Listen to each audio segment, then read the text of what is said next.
Boa tarde a todos primeiro. E gostaria de agradecer a Renata pela indicação, o Lucas, a Marina pelo convite, né? Ao Adli e a Lídia que estão me hospedando aqui na casa deles. Muito obrigado a vocês. Bom, a palestra é o seguinte, é possibilidades de inovação. Possibilidades, eu pensei em falar como o turismo gera possibilidades para uma pessoa que é de outro campo, né? E no meu caso eu era produtor rural, ainda sou, né? Tá lindo. Isso aí ele encaixou ainda antes da gente morar em Carrancas, 2 anos antes de chegar em Carrancas. E com muito sacrifício a gente conseguiu comprar um sítio em Carrancas e fomos para lá. E como a coisa é difícil para o produtor rural, né? Comecei a montar esse sítio, levei os animais para lá e montei um rancho. Na época não tinha telha, porque era época de seca, né? Então a gente começou a tirar leite lá. No primeiro dia que eu fui tirar leite, choveu, apesar de não ser época de chuva. Eu não tinha telha no rancho. Então, como vocês podem ver, eu coloquei a capa de moto para tirar leite no primeiro dia que eu fui trabalhar no meu sítio, né? Bom, a felicidade era enorme, porque a chuva não fez diferença alguma. O preço do leite, na época, era muito baixo e eu senti necessidade de melhorar um pouco essa renda. E a gente já fazia queijo em Caxambu, resolvemos que ia produzir queijo também para vender em Carrancas, né? Ali é um dos exemplos que a gente fabricava lá, que é um parmesão, né, fresco. E aquela marca, a gente criou uma marca chamada Tesouro de Minas e a Cruz, ela fazia parte do nosso queijo. Eles vendem na região. E para vender em Carrancas, como eu não tinha nenhum ponto comercial, eu pensei em explorar o turismo, que é o grande foco da cidade, na agropecuária, que o turismo é muito forte. Só que para vender esse queijo nas pousadas, que eu morava longe um pouco das pousadas, eu inventei o disque queijo. Eu levava na pousada o papelzinho, o telefone, o pessoal me ligava, eu levava a degustação, eles degustavam e eu levava o produto depois de escolhido. Essa é a minha velha de guerra, eu tive que mostrar, foi em cima dela que eu comecei esse trabalho. Essa caixa atrás é uma guia do isopor, né? Um turista paulista resolveu investir no nosso negócio e patrocinou a montagem da loja. Isso 3 meses depois que eu comecei a tirar leite na minha propriedade. E essa era a loja que montou em Carrancas, da Casa dos Queijos, em novembro de 2012. Bom, e começou com o foco de venda de produtos da região. Olha, a gente tem o queijo Minas curado que fabricava, as bolachinhas da padaria, da Gema, o bateiro do Danilo, doce de leite da minha esposa, a geleia do Caguinho, né? Você está vendo lá que a geleia é G-geleia, né? A geleia do Caguinho. Esse nome eu inventei para ele. Pô, Caguinho, põe G-geleia que fica legal, né? Sua cara, né? Ou ele topou e colocou G-geleia, não pôs Caguinho. Bom, agora a barra da Dona Maria, o mel, enfim, os produtos que a gente tinha lá fora da loja, eu abri o espaço para o pessoal pudesse vender. Eu não tinha dinheiro para comprar os produtos, a gente era meio consignado, né? E aí começou, né, esse foco de venda de produto, né? Até que a gente viu que tinha a geleia do Caguinho, tinha o iogurte que a minha esposa fazia, começamos a servir uma sobremesa para aumentar um pouco o leque de produtos que a gente servia lá, vendia na loja. Isso aí é o iogurte com geleia, e o pessoal gostava demais lá. Isso aí foi fabricando mussarela um dia lá, que fazia o queijo com leite que tirava, e eu acabei modelando uma mussarela em forma de copo. E dentro desse copo de mussarela eu colocava doce de leite e ficava, enfim, fazia aquilo ali. E tanto é que eu fiz bastante dessa mussarela no primeiro dia do carnaval do ano passado. No segundo dia não tinha mais nenhum, porque o paulista foi lá e perguntou: quanto você quer por tudo isso aí que eu vou levar embora? Eu não tinha mais tempo de fazer, eu vendi quase nada disso aí para os outros. Quase que foi só essa amostra que eu tinha. E a gente continuou. Bom, aí eu misturei a geleia da cidade com o queijo brie, que é um queijo fino, e fazendo essas misturas, foi o que a Marina falou, né? Você vai misturando uma coisa com outra e vai criando seu identidade. E deu muito certo esse prato, ficou muito gostoso, né? Bom, tapioca com doce de leite, que foi a pedido de algumas mãos de pousada. O pessoal da cidade até não pedia muito, mas o pessoal de fora, tapioca é uma opção legal de sobremesa, até no café, enfim. A gente acabou criando uma mistura de tapioca com doce de leite. É bom também. E como a gente não tinha pão de queijo na loja, A gente começou a servir café. O café foi o seguinte: o turista chegou na loja e perguntou se a gente tinha café. A gente estava do lado de uma cafeteria. Eu falei, pô, não, tem uma cafeteria do lado lá, nós tomamos um café legal. Não, mas é aquele coador ali na pia. Não, aquele coador, eu pego uma água esquenta no micro-ondas, faço o café para mim e para minha esposa. Aí ele vira e falou assim, é aquele que eu quero. Eu falei, pô, café de micro-ondas, aí complicou o negócio. Eu falei, então eu vou fazer, não sei o que eu vou fazer. Nem comprei dele, tem ficado horrível. A hora que ele foi embora, ele fez esposa, eu falei, esse nunca mais volta aqui. No outro dia aparece estudando com 5 pessoas. Ó, café de micro-ondas. E eu fazia um café, coava, lavava o coador, fazia o café, então no último que tomou, primeiro jogava o café frio, né? E para servir junto com o café, a gente começou a fazer bolinho de chuva com a falta do forno elétrico, que a gente não tinha, né? Então a coisa foi caminhando bem, e arrastando, bem com grande dificuldade, né? E o dia que a gente conseguiu. No carnaval de antecipado em Carrancas, 15 dias antes do oficial, tem um grande problema que alguns restaurantes não abrem nessa época, por ser muita gente, o movimento é muito grande, ficam localizados no centro. E o dono de pousada confidenciou para mim, estava preocupado com os turistas que estavam lá, que não foi para carnaval, iam só passar o conhecer, né, Carrancas, e eles não tinham onde comer.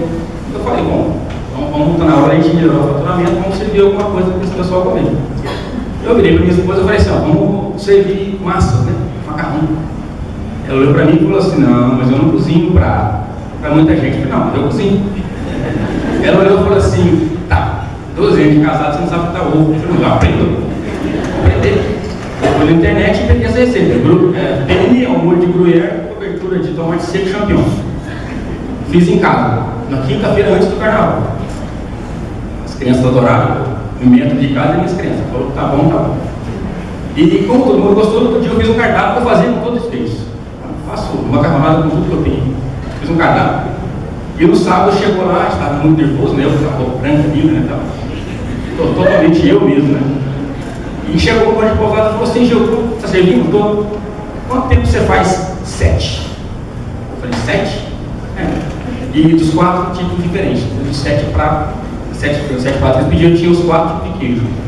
Eu falei, gente, eu tenho 3 panelas.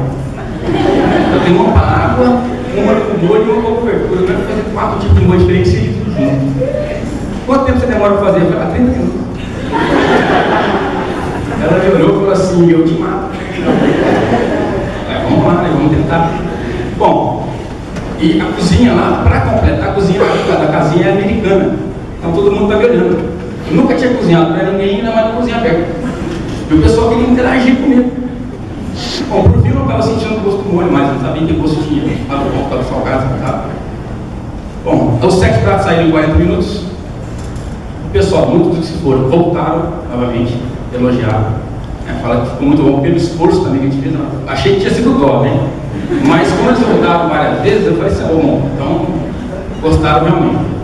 Aí a gente foi, vamos dizer assim, especializando, dizer assim, e fazendo um prato diferente. Isso aí, no caso, no fettuccine, é um molho de gorgonzola. A gente começou a ter um macarrão que tem muito difícil de achar o ponto. Eu não faço até hoje, não tenho mais, não. E fettuccine é um molho de gorgonzola. E muitos, eu vi que a tendência dos turistas, das pessoas de fora, gostam muito de comer cogumelo em alguns pratos.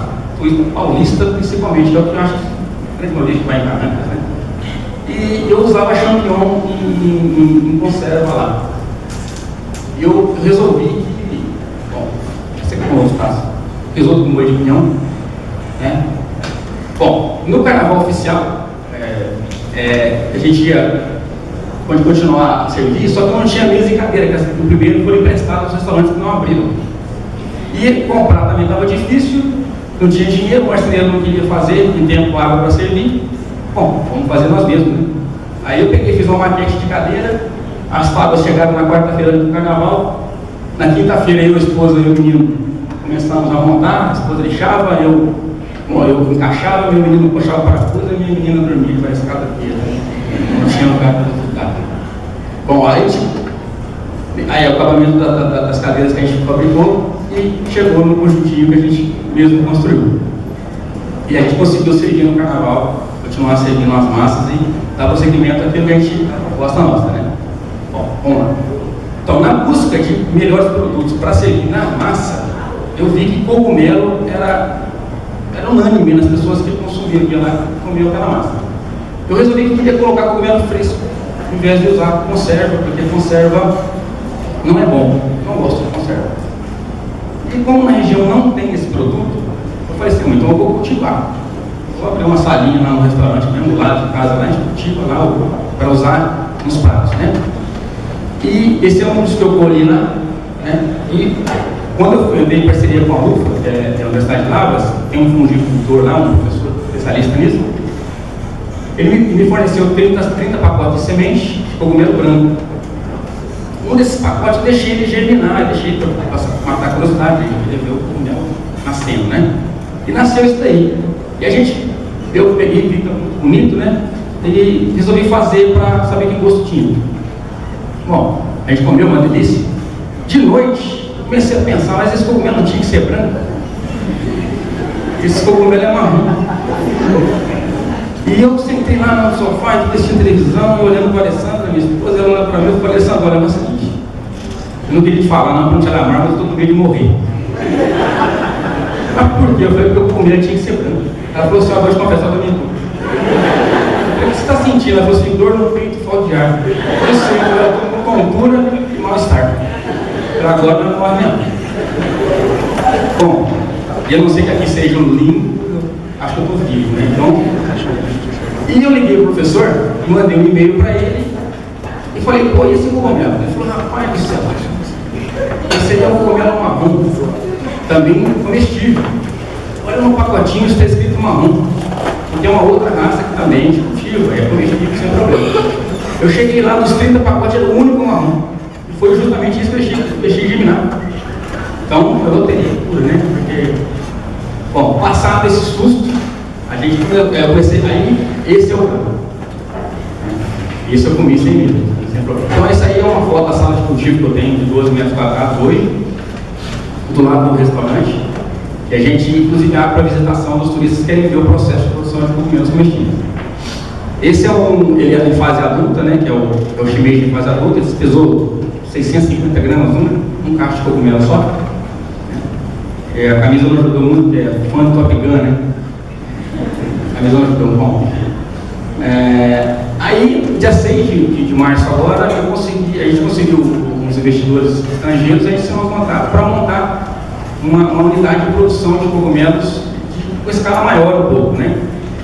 Porque cogumelo exige muito assim, trabalho nem tanto, mas muito cuidado, você tem que estar vigiando o dia todo. Porque disso daqui para isso daqui é um espaço de 4 a 8 horas. Então, se eu não colher ele aqui, eu botei ele já fora do ponto de shimeji, né? É bom tanto quanto, porém fora do padrão de mercado. Então, a gente agora criou vai criar a unidade de produção de cogumelos comestíveis, né? Que leva o nome e, como comentando o quadro, eu falei assim, o caipirinha ali, é porque a gente vai usar numa empresa um pouquinho maior, mas é para mim mesmo nunca esquecer para onde eu vim, de onde eu comecei.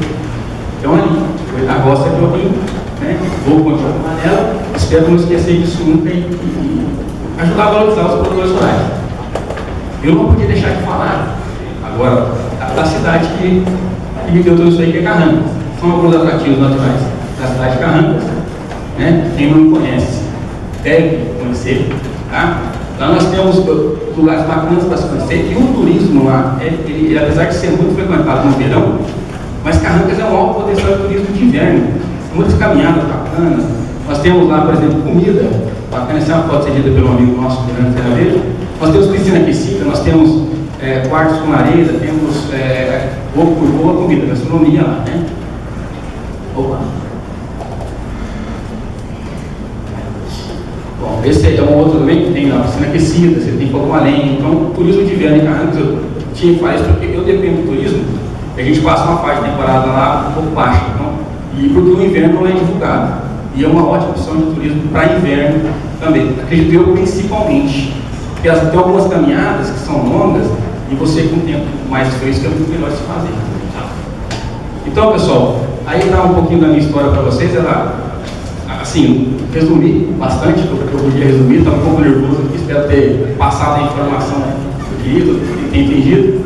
E se alguém se interessar, entrar em contato, a gente está nos telefones, quem recebeu o meu poderzinho aí, tem os nossos contatos aí. Muito obrigado.